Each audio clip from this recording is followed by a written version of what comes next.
My sister and I both received our diplomas on the same day, but our parents had only funded my sister's education. Their excuse was, she earned our support, you didn't.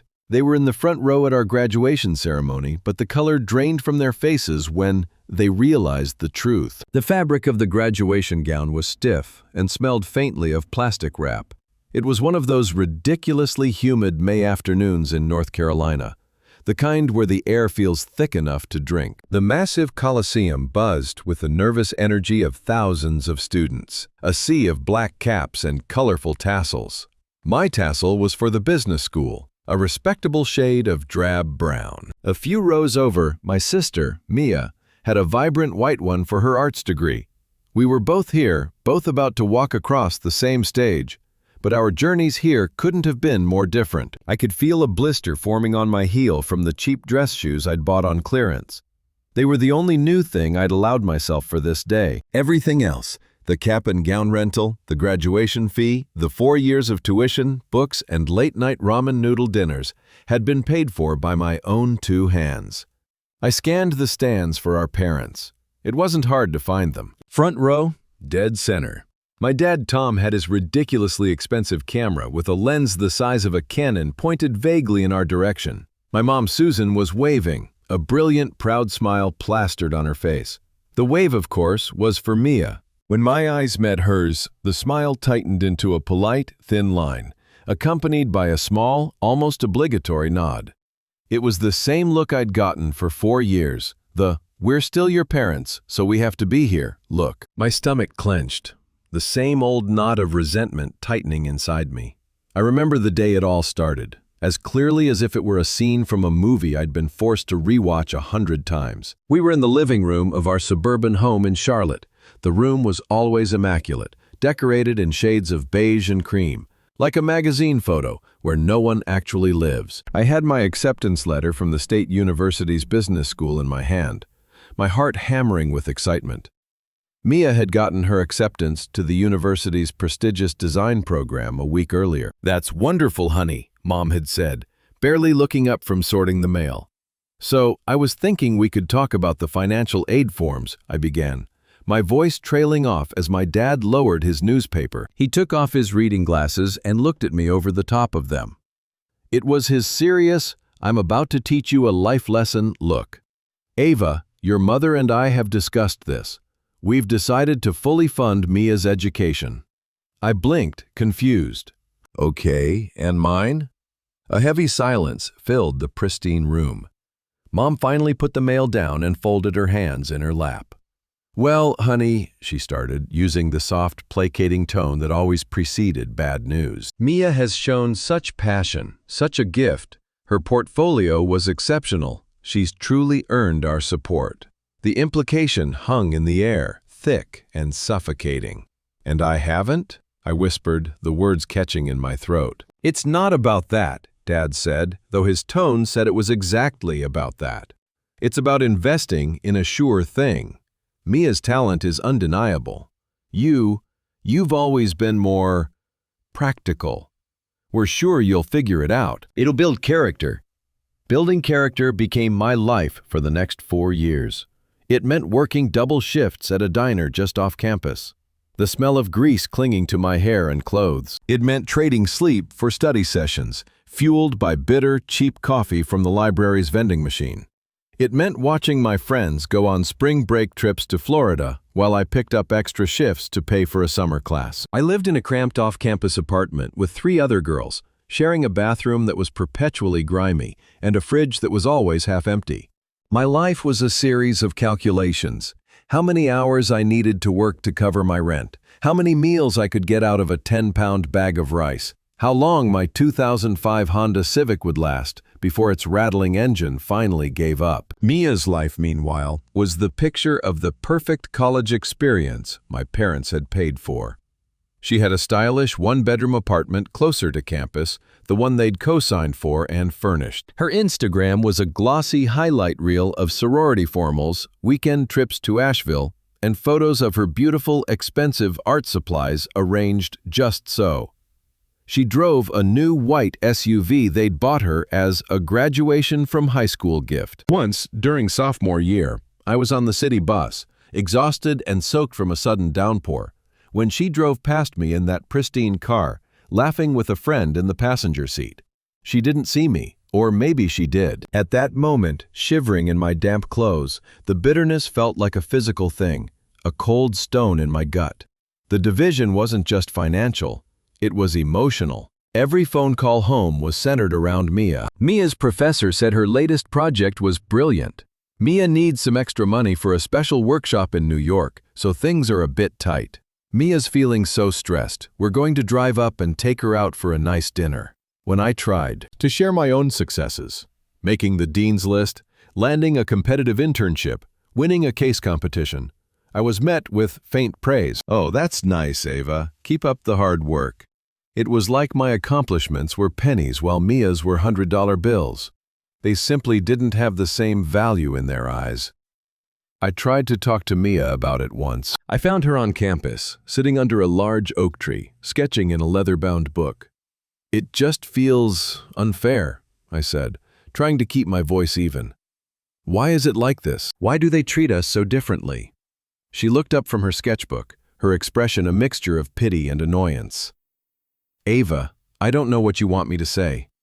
I just work hard and they see that. Maybe if you were more passionate about what you do, they'd see it too." The condescension in her voice hit me harder than any outright insult. Passionate? I was passionate about not starving. I was passionate about proving them all wrong. After that day, I stopped trying. I put my head down and worked, fueled by a quiet, burning determination.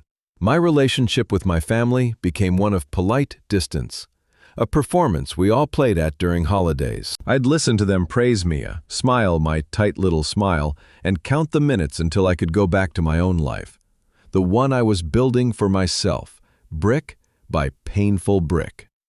Now, sitting in this stuffy arena, the end was finally in sight. The procession of names began. Student after student walked across the stage, shook a hand, and received their empty diploma holder. I watched Mia a few rows ahead. She was taking selfies with her friends, giggling, her white tassel bouncing. She looked carefree, beautiful, and completely unaware of the chasm that had grown between us. The knot in my stomach wasn't just resentment anymore, it was anticipation. I knew something they didn't. I had a secret, a private victory I had cherished for 4 years. A truth that I never shared because I didn't want them to tarnish it.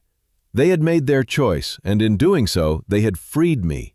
I didn't need their approval anymore, and they were about to find out why.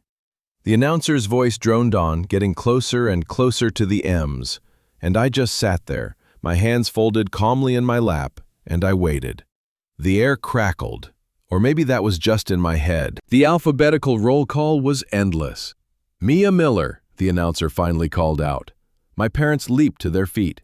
My dad's camera clicked and whirred like a machine gun, and my mom was clapping so hard her hands must have hurt. Mia practically floated across the stage, gave a dazzling smile for the camera, and took her diploma holder.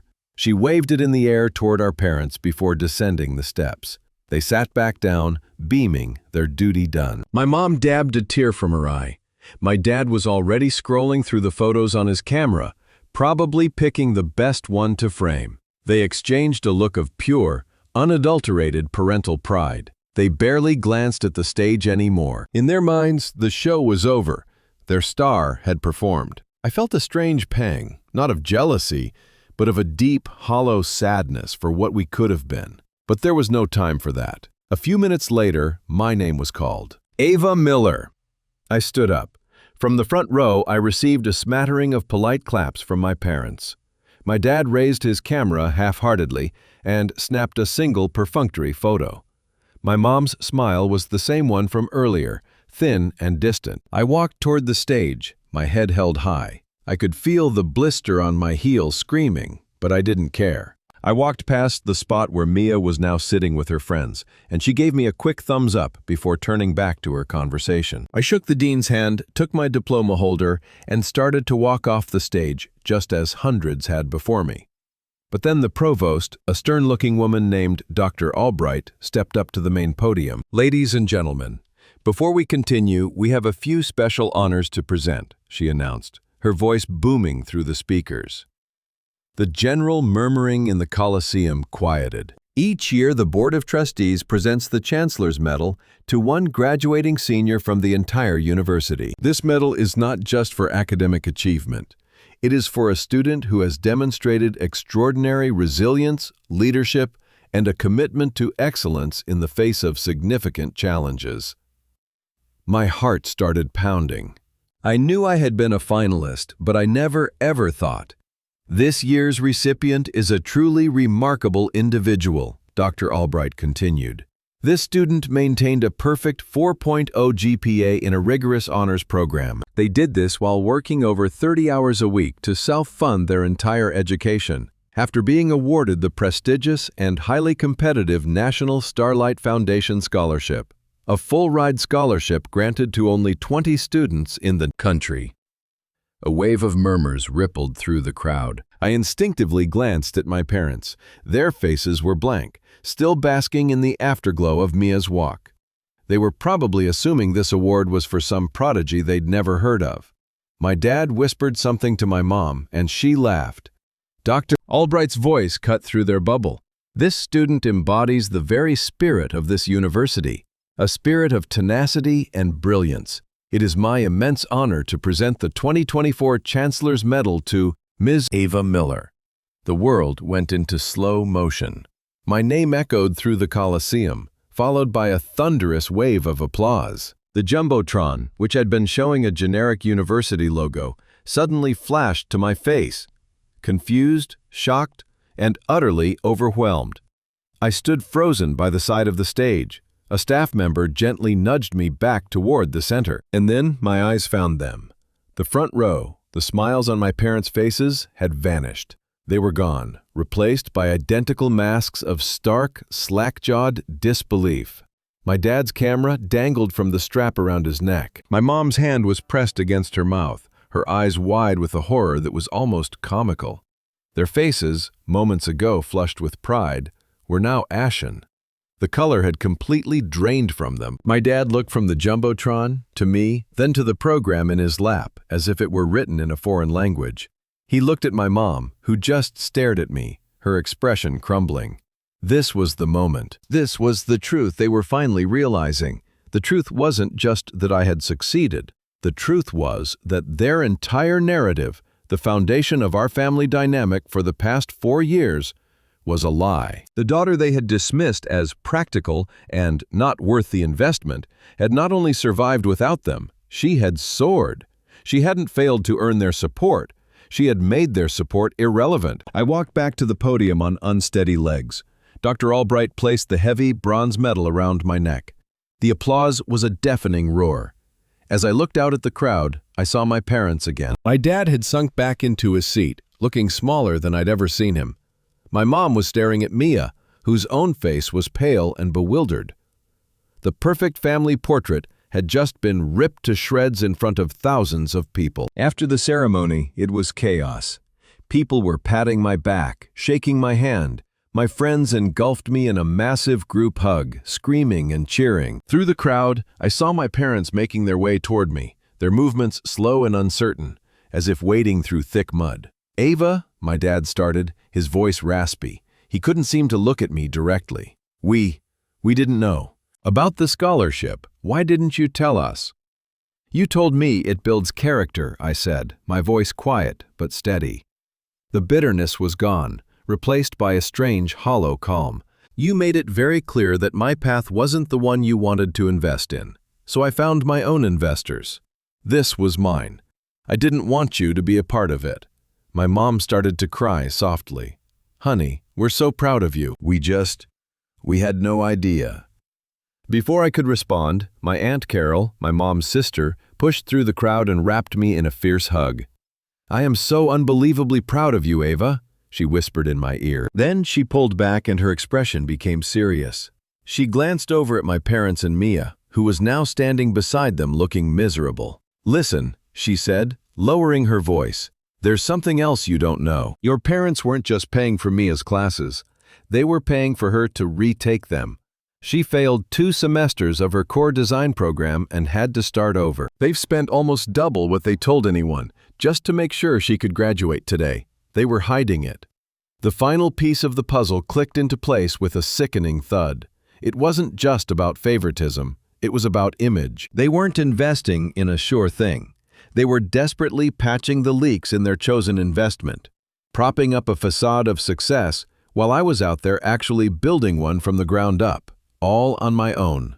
I looked over at my family. My parents were trying to console Mia, who was now openly sobbing. The sight didn't bring me the satisfaction I thought it would. There was no triumphant feeling of, "I told you so." There was only a profound, gut-wrenching sadness for the family we never were. They weren't just parents who had picked a favorite. They were people who had built their world on a fragile lie, and the lie had just shattered. I saw them not as villains, but as flawed, insecure people who had made a terrible, painful mistake. They had gambled on the wrong daughter, not because she was better, but because her story was the one they wanted to tell. I turned away from them, toward my friends who were waiting for me, their faces bright with genuine happiness for me. I took a deep breath, the heavy, humid air no longer feeling suffocating. It felt like the first breath of a new life. In my hands, I held the diploma holder and the cool, heavy weight of the Chancellor's medal. These weren't trophies of a battle won against my family. They were my declaration of independence. They were proof that my worth was never up for their debate. It was something I had forged myself, in the quiet libraries and greasy diners, in the moments of doubt and the hours of exhaustion. I had built this. Me. And as I walked out of that Colosseum and into the bright, uncertain future, I knew with absolute certainty that I was finally, completely free.